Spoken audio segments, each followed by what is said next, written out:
Hey guys, thanks for stopping by again to check out another video. Today I want to talk about in-person autograph signings through the mail, autograph returns. Got a couple here I'm going to open up, and some in-person autograph failures where I've actually been in the presence of celebrities, athletes, whatever, and choked badly. Had the opportunity right in front of me, and I failed to get an autograph when it was right there on a silver platter in front of me.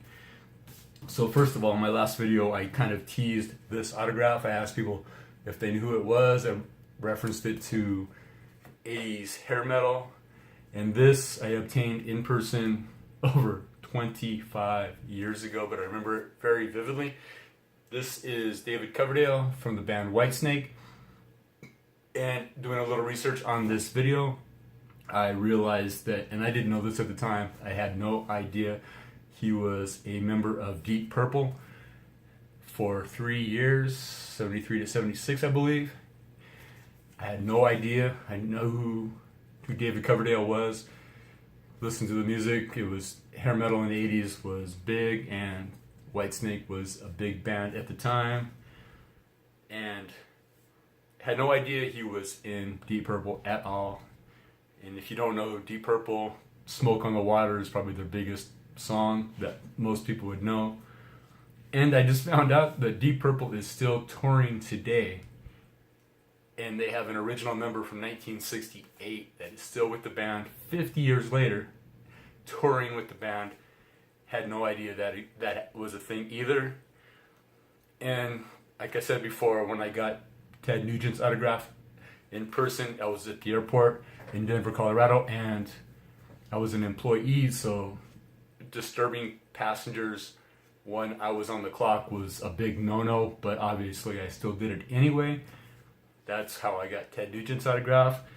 And one day, June 6th, 1993 to be exact, I'm standing there with a coworker. We're talking in the concourse at Stapleton International Airport in Denver, and my coworker, some people pass us. I didn't even pay attention. People walk past all the time. And he's like, "Hey, I think that's David Coverdale." I'm like, "Really? No shit." And I looked around, and sure enough, he's standing behind us, maybe 30, 40 feet, with a few people. Look like family members, maybe. I don't know. It was real quiet, real subdued. And I'm like, crap. So we grabbed these boarding pass envelopes that I mentioned before. I don't think they use these anymore, where they would stick your ticket in here and put your gate and your seat number on there. And we approached him and asked him for his autograph. He was very obliging, didn't create a fuss, wasn't put off by us intruding into his personal life one bit. It was very nice, so thank you, Mr. Coverdale, for the autograph. Even though it's 25 years later, I appreciate it very much. And like I said, I got some history out of it. I didn't know Deep Purple was still a thing. I didn't know he was a member of Deep Purple at all. I never really listened to Deep Purple. They're slightly before my time. They were around. They still are, obviously. But I did not know David Coverdale was a member of Deep Purple. And a little side trivia, he was married to Tawny Kitaen. If you're from a child of the 80s, 90s, Tawny Kitaen was in some Whitesnake videos. And she is also the model on one of, I think, Rat's first album. It's not Out of the Cellar, it's the one before that. It's an EP.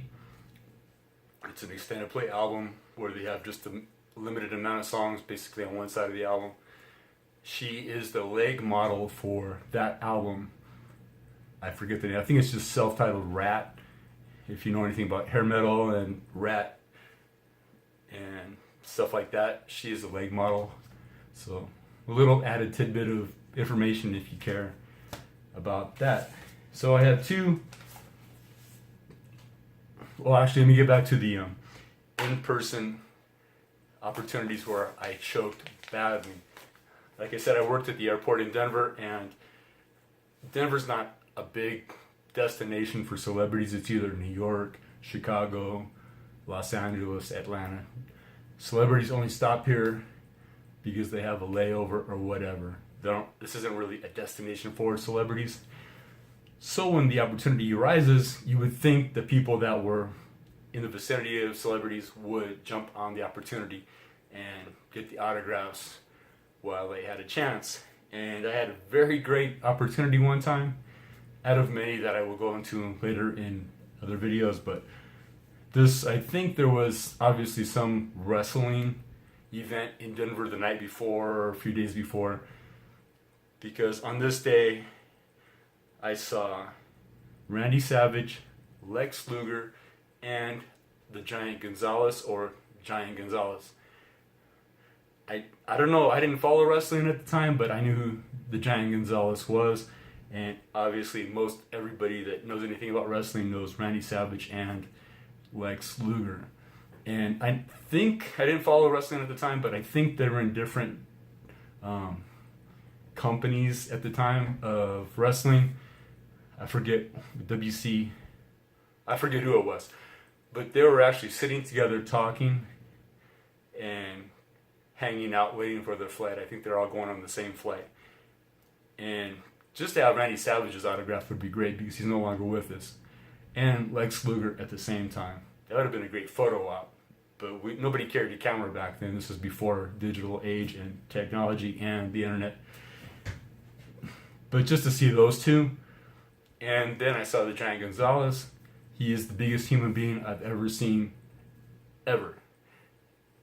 The internet just shows him at 7'7", and he was massive. I think he's around 400 pounds. And like I said, the biggest, he was just intimidating. He was a nice guy. He was signing autographs for some kids at the time, but I didn't fucking put it together in my head to ask for an autograph.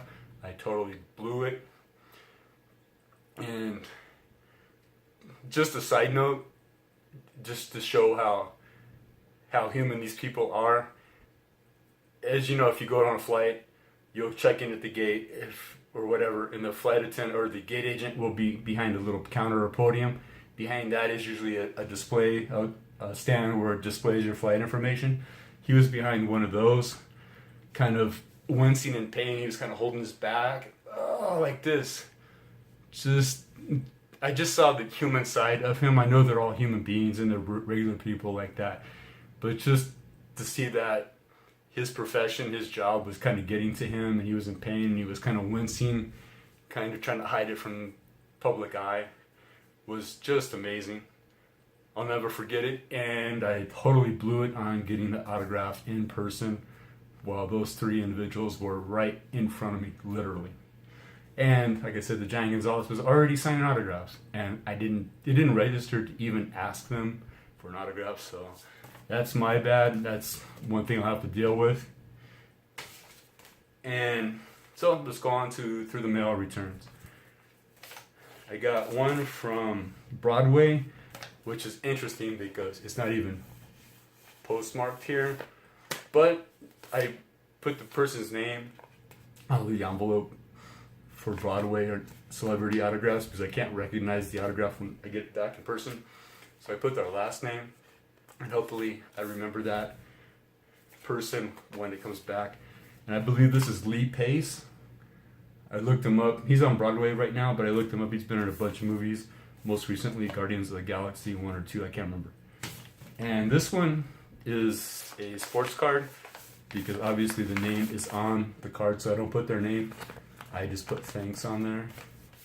But this one is from D.V. Daniels, New Jersey. I've never heard of D.V. Daniels as a place that existed, so I looked it up. And